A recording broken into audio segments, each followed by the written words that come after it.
Okay, now we are discussing IO spike. What is IO spike?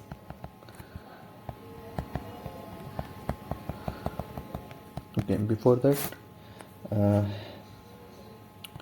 we need to discuss that IO related to storage, and in that storage we are focusing on hard disk. So for hard disk, this is my IO. What are the operations we are doing? One is next is write. These two operations we are doing in the hard disk. Okay, so in order to accomplish these two operations, how mechanical device IO it is doing? This one is mechanical device.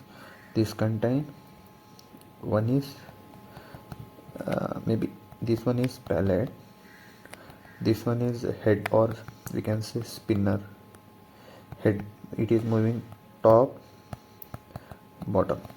Okay, now we have here two mechanical movements.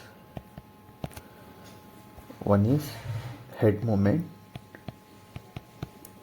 Head movement is responsible to move to the respective address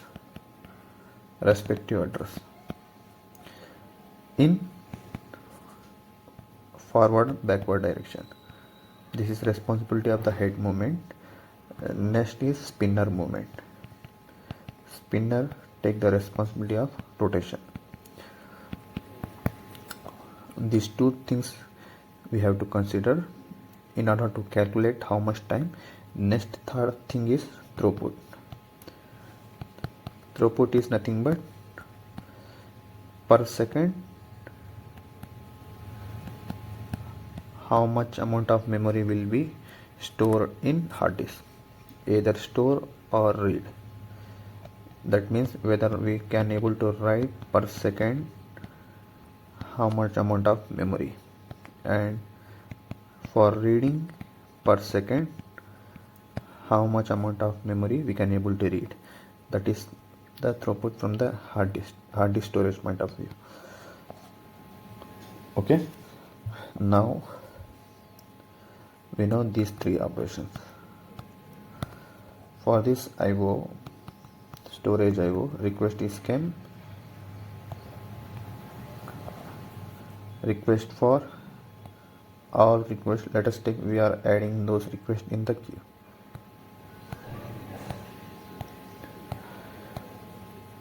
These are the requests need to be processed and give the response to the respective event. Let us take, these are the events which are triggered by some processor. Okay, this is first is one is suppose we take a write. This one is write, like that combination of multiple events are there. Now we have requirement that I need to fetch one product serial number details. Let us take that. For that purpose my SQL server will check buffer. If in buffer it didn't found, then make a system call for the IO. I need that respective page. Okay, this is the reading purpose. I need a requirement is reading the page for the respective query. But okay, then already for IO buffer multiple writes events are there. Here this one is our query requested read event. These are already available write events are there. First IO need to process, means IO need to give the values to the respective event, then only this query will be processed, means query page will be written by the IO system. Okay, what happened here, this make performance will be decrease because user will not wait for that much duration. Okay, then first we have to calculate what are the respective time taken, what is the respective time taken for each write operation. If suppose we have 5 events are there, after completion of these 5 events, then only this read event will be triggered. So for write event we need to know how much time it is consuming,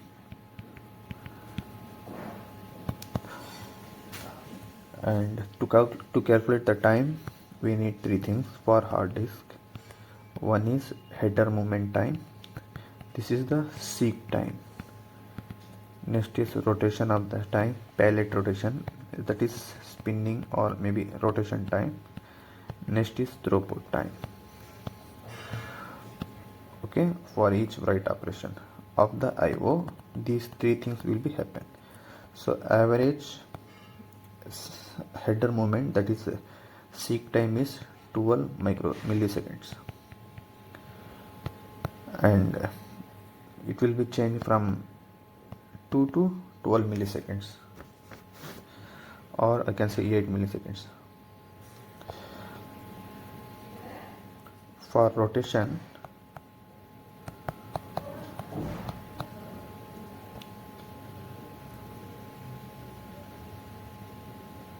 it takes 4.2 to 5.2 millisecond. And for throughput, I already said per second it will write 200 MB of data will be write per second. We can able to write 200 from header to disk. Not only write,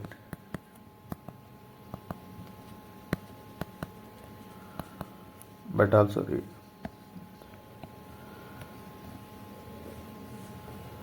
So where I am here, okay.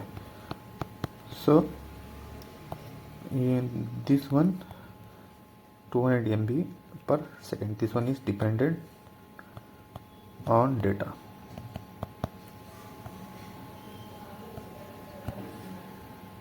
For each seek. Okay, now we know. Coming to our example, let us take, I have 4 KB page, another is 1 MB page. So for hard disk, which one will be better? For 4 KB page also we observe that seek is, let us take seek timing is for 4 KB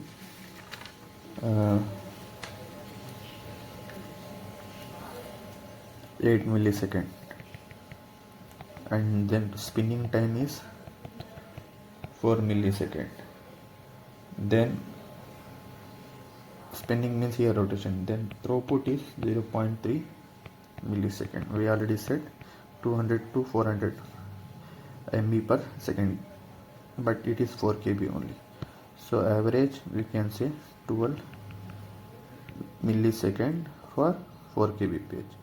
Coming to 1 MB page, seek is 8 millisecond and rotation is 4 millisecond.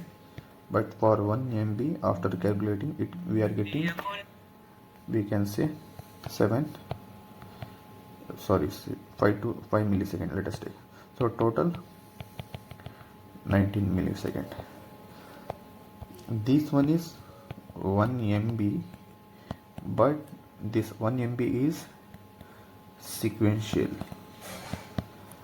Let us take for not 1 MB page, assuming this 1 MB also contain 4 KB page only, but these are all in sequential. Then seek for all sequential, only seek is happen only one time, and rotation also 4 millisecond, but throughput only difference observed is seek time is heavy is consumed. So suppose if we make 1 MB only with random seek, then for 1 MB let us take assume 25 pages. Let us take for a 1 MB 25 pages are there. That means 25 into 12, this much amount of time is consumed. For it happens based on seconds, or 2 seconds, 3 seconds for 1 MB only. To write 1 MB if random seek is there, okay, for 1 MB random seek it take 2 to 3 seconds, whereas here 12 milliseconds. This is very huge difference. Okay, now we have query is there. It is user is waiting for this query, but before that IO system is already full of what we can say, queue will be full with multiple events. So in order to run this query, already this events need to be processed. That make very heavy latency. So that is the phenomena is nothing but IO spikes are happening. During IO spikes happening, at that time my query will response will be very high. That means latency will be very high. So to avoid that, we have to decrease our writes. So what are the factors we need to consider? I will give one example. Writes happen. One is insertion, second is updation. But we can say we have one phenomena that writes will be spread out wide. Writes will be spread out. That is nothing but instead of writing this, write indirectly in IO, because user will not interested for the data. Just we need to give for the user when write or update operation is happening, we need to give just a response. But for read, user need to see the data. For that compulsory IO operation, from the IO we need to extract that data, then return to the user. So for read we don't have spread operation. Not only spread, we need very less latency because user is interested to see the data. For write, just user need only confirmation our writes are successfully happened. For that purpose, we are saying writes are spread out. Spread out is nothing but instead of writing in IO, just we are writing in our RAM buffer page, and we are sending to the end user that your data is successfully written, and finally this data will be periodically stored in hard disk. This is the spread out concept. But here also we found drawback. We throw checkpoints, we observe this drawback. What drawback? Multiple pages are there, yet it is not written. Okay, But during checkpoint we have some situations like we need to do snapshot or something. At the time this whole pages will be dumped into IO system. That make IO will be IO spikes. IO will not respond properly for other processors because it is already it is consumed by this checkpoint operation. So through spread out we are not writing to the IO, that is good, but through checkpoints we are doing at a time whole write operation writings. So we have to avoid that. Instead of writing checkpoint, here what checkpoint it is doing, writing all dirty pages at a time. So we have to, one way is we have to avoid, minimum way is we have to avoid update comma write, first thing, but it is not possible. So second is, but here some possibility is there. For updation we have to check, is there compulsory for all pages I need to update, or some pages I need to update, or I need to check whether update will be bulk update I need to do or lazy update I need to do. Those things also we have to consider during updation. But here checkpoint we have to avoid that. At a time whole pages will not move to the whole dirty pages will not move to the IO system. But from logical point of view, from system point of view, that is from SQL server point of view, we have to, because we are doing some snapshots, we need to do some other than snapshot, we are doing some replication or some other processes we are doing. At a time we need consistent data. So in order to do consistent, whatever dirty pages are there, I need to send these dirty pages to hard disk.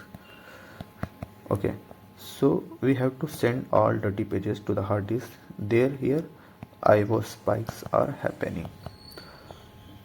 From logical point of view we need to transfer, but from physically whenever transfer is happening, IO is spikes is happening. So to avoid that, we are doing multiple time checkpoint. One is internally we have to do manual checkpoint.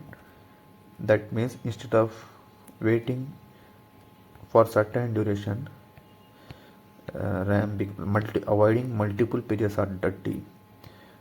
That is one thing manually. Another is we have to see the configuration related to automatic, and we had to internally we had to do incremental checkpoints. Okay, we will discuss individual checkpoints, how these individual different types of checkpoints. Here different types is nothing but the timing when we are sending the data to the hard disk. That is the based on the timing we consider as a different types of checkpoints. Okay, we will cover these things.